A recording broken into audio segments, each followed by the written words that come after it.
మిత్రమా, మంచివాడు శత్రువు కూడా సహాయం చేస్తాడు. చెడ్డవాడు తోడపుట్టిన వాళ్ళను కూడా ముంచుతాడు. మంచివారిని దూరం చేసుకుంటే చివరికి ముంచేవారు దొరుకుతారు. నేటి సమాజంలో అణిగిమణిగి ఉంటే అవసరం కోసం అంటారు. ధైర్యంగా ఉంటే బలుపు అంటారు. ప్రశ్నిస్తే పని లేదంటారు. ఎదిరిస్తే వెధవ అంటారు. స్టైలిష్గా ఉంటే బిల్డప్ అంటారు. కోపంగా ఉంటే కొవ్వు అంటారు. ఆనందంగా ఉంటే ఆడిపోసుకుంటారు. డబ్బుంటే మాత్రం పైవన్నీ కూడా పక్కన పెట్టి గొప్పోడు అనే స్థాయిలోనే చూస్తారు. కాదంటారా? మిత్రమా, నువ్వు గెలిచే వరకు నీ కథ ఎవరికీ అవసరం లేదు. ఎవరు వినిపించుకోరు కూడా. నీ కథ ఎవరికైనా చెప్పాలన్నా వినాలన్నా నువ్వు గెలవాలి మిత్రమా. రాత్రంతా సూర్యుడు ఓపిక పడతాడు కాబట్టి రోజంతా ప్రకాశిస్తాడు. రోజంతా చంద్రుడు ఓపిక పడతాడు కాబట్టి రాత్రవగానే నిండుగా నవ్వుతాడు. ప్రతి ఒక్కరికి సమయం వస్తుంది మిత్రమా. కావాల్సిందంతా ఓపిక మాత్రమే. ఇది గుర్తుపెట్టుకో మిత్రమా, నీ జీవితాన్నే మార్చేస్తుంది. ఇద్దరు అన్నాదమ్ములు, ఒకరు తాగుబోతు, ఒకడు ప్రయోజకుడు. తాగుబోతును నువ్వెందుకిలా అయ్యావని అడిగితే, అంతా మా నాన్న వల్లే. ఆయన తాగుబోతు, మమ్మల్ని పట్టించుకోలేదు. ఎప్పుడూ కొట్టేవాడు, ఏదో నేరం చేసి జైలుకి వెళ్ళేవాడు. అందుకే నేనిలా తయారయ్యానని అన్నాడు. ప్రయోజకుణ్ణి నువ్వు ఎందుకిలా అయ్యావని అడిగితే, అంతా మా నాన్న వల్లే. ఆయన తాగుబోతూ మమ్మల్ని పట్టించుకోలేదు. ఎప్పుడు కొట్టేవాడు, ఏదో నేరం చేసి జైలుకి వెళ్ళేవాడు. అమ్మని కొట్టేవాడు. ఆయన చూసి నేనేం చేయకూడదో నేర్చుకున్నాను.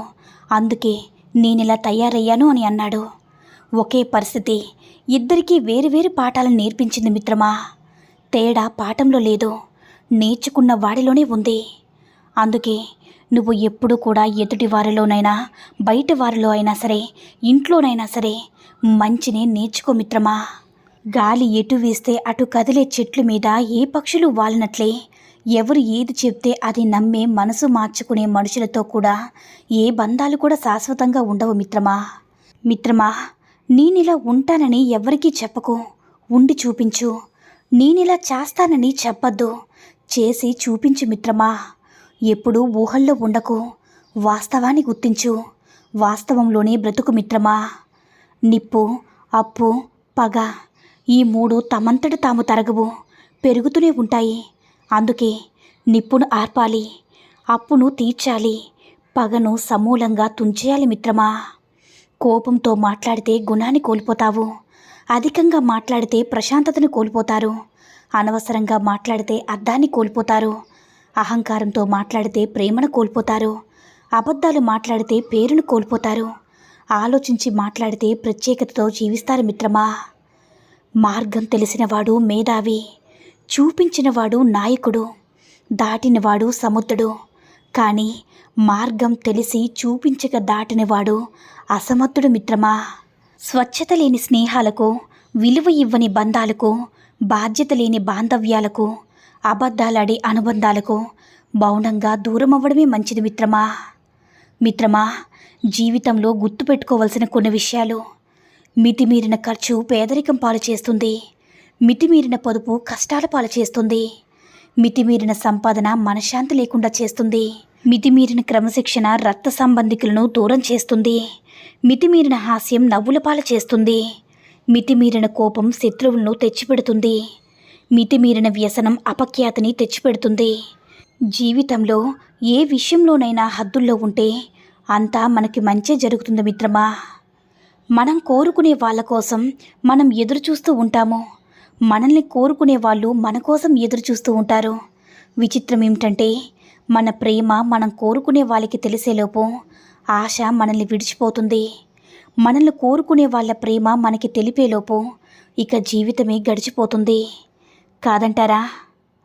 అమ్మ కోపం కడుపు నింపడానికి, నాన్న కోపం బ్రతుకు నేర్పడానికి, గురువు కోపం బుద్ధి నేర్పడానికి, స్నేహితుల కోపం దారి చూపడానికి, చెలి కోపం ప్రేమ తెలపడానికి, శత్రువు కోపం జాగ్రత్త నేర్పడానికి. కోపం ఏదో ఒకటి నేర్పిస్తూనే ఉంటుంది మిత్రమా. అందుకే విషయం ఏదైనా సరే కోపం మంచిదే. కాదంటారా? నీలో లోపాన్ని ఎవరైనా వేలెత్తి చూపితే ఆగ్రహించుకు మిత్రమా. నీ మేలు కోరుకునేవారు ఒక్కరైనా ఉన్నారని ఆనందించు. మన దగ్గర ఎంత డబ్బైనా ఉండవచ్చు, కానీ ఎదుటి వారిని చులకనగా చూసే జబ్బు మాత్రం ఉండకూడదు, కాదంటారా? రావణ రాజ్యంలో ఉండి కూడా విభీషణుడు చెడిపోలేదు. రామరాజ్యంలో ఉండి కూడా కైకేయి బాగుపడలేదు. అందుకే మనం ఎక్కడున్నామనేది ముఖ్యం కాదు మిత్రమా, మన స్వభావాన్ని ఎలా ఉంచుకున్నామనేది ముఖ్యం. మిత్రమా, నారదముని ఓసారి శ్రీకృష్ణుని అడిగాడట, ప్రభు, ఈ మనుషులంతా ఎల్లప్పుడూ దుఃఖంలో ఎందుకుంటున్నారు అని. శ్రీకృష్ణుడు అద్భుత జవాబు ఇచ్చారు. ప్రతి మనిషికి ఆనందాలు ఉన్నాయి, కానీ ఎవరికి వారు ఇంకొకరి ఆనందాలను చూస్తూ ఓర్వలేక దుఃఖిస్తుంటారు అని. అవునా? బొగ్గుని మండుతున్నప్పుడు ముట్టుకుంటే చేయి కాలుతుంది మిత్రమా, చల్లగా ఉన్నప్పుడు ముట్టుకుంటే చెయ్యి నల్లబడుతుంది. చెడ్డవాళ్లతో ఎలా ఉన్నా సరే ముప్పు. అందుకే జాగ్రత్తగా ఉండు మిత్రమా. ఇదొకటి బాగా గుర్తుపెట్టుకో మిత్రమా, మనకి విలువనిచ్చే వాళ్ళకి విలువనివ్వాలి. విలువనివ్వని వాళ్ళను అస్సలు పట్టించుకోవద్దు.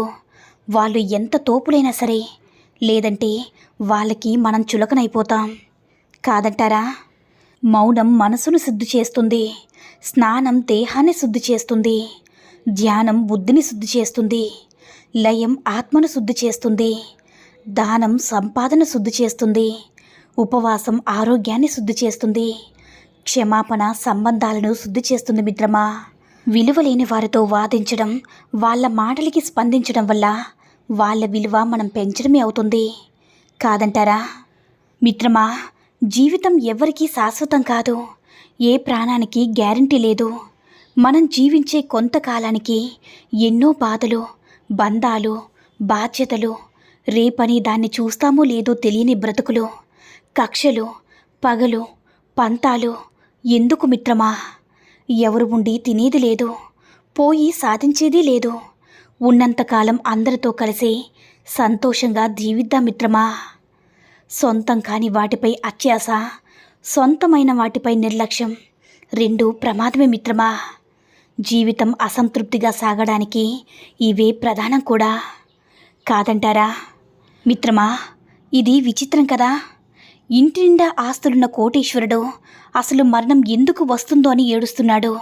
అదే ఇంటి నిండా కష్టాలు ఉన్న పేదోడు చావు ఎప్పుడు వస్తుందో అని ఎదురు చూస్తున్నాడు. మనిషి ఎక్కడ గెలిచిపోతాడో, ఎక్కడ అలసిపోతాడో ఎవ్వరికీ తెలియదు మిత్రమా. మట్టిలోకి మాత్రం మనశ్శాంతి లేకుండా వెళుతున్నాడు. అవునా మిత్రమా? ఒక స్త్రీ అందం లేని మగాడి వద్దనైనా ఉంటుందేమో, కానీ డబ్బు లేని మగాడి వద్ద ఉండుటకు మాత్రం అస్సలు ఇష్టపడదు. కాబట్టి పురుషుడు స్త్రీని తన దారిలో పెట్టుకోవాలి అనుకుంటే ముందుగా అతని వద్ద డబ్బు ఉండాలని గ్రహించాలి. ఆడది అందంగా లేకపోయినా ఆమెను పురుషుడు ఎప్పుడు కూడా పొగుడుతూనే ఉండాలి. అలాగే ఆమెకు ఇష్టమైనవి తీసుకువస్తూ ఉండాలి. దీనివల్ల స్త్రీకి మగాడిపై ఇష్టం మరింత పెరుగుతుంది. స్త్రీ ఇంట్లో ఉన్న పనులన్నీ చేసుకునే విధంగా ఉండాలి. అలా కాకుండా పురుషుడు ఇంట్లో పనులన్నీ చేసి స్త్రీని ఎక్కువ సమయం ఖాళీగా ఉంచకూడదు. లేదంటే స్త్రీని నియంత్రించడం పురుషుడికి చాలా కష్టమవుతుంది. పురుషుడు ఏదైనా నిర్ణయం తీసుకునే ముందు భార్యతో ఒకసారి మాట్లాడితే తనకు భర్త విలువనిస్తున్నాడని గ్రహిస్తుంది. భర్త ఇష్టానికి అనుగుణంగా నడుచుకుంటుంది. ఏ మగాడు కూడా తన భార్య బంధువులను ఎప్పుడు కూడా తిట్టకూడదు. లేదంటే భార్య తన భర్తను ఎదిరించడానికి కూడా సిద్ధపడుతుంది. కాబట్టి జాగ్రత్తగా తెలుసుకుని మసులుకో మిత్రమా. ఈ సూక్తుల్లో ఏ సూక్తి నచ్చిందో కామెంట్ చేయండి. ఈ వీడియో కనుక నచ్చినట్లయితే మరిన్ని వీడియోస్ కోసం మన ఛానల్ని సబ్స్క్రైబ్ చేసుకోండి. ధన్యవాదాలు.